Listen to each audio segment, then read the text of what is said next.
बड़े लाड़ प्यार से बेटी को पाला रे, आज मेरी प्यारी बेटी हो गई पराया रे। बड़े लाड़ प्यार से बेटी को पाला रे, आज मेरी प्यारी बेटी हो गई पराया रे। आज मेरी प्यारी बेटी हो गई पराया रे।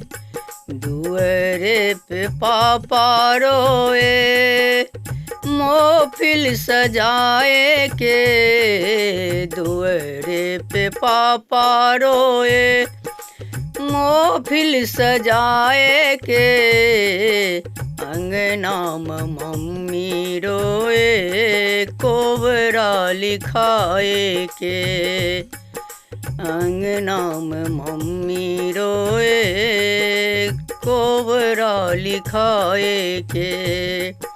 कोबरा के काते काते लिखी है जुदाई रे, कोबरा के काते काते लिखी है जुदाई रे।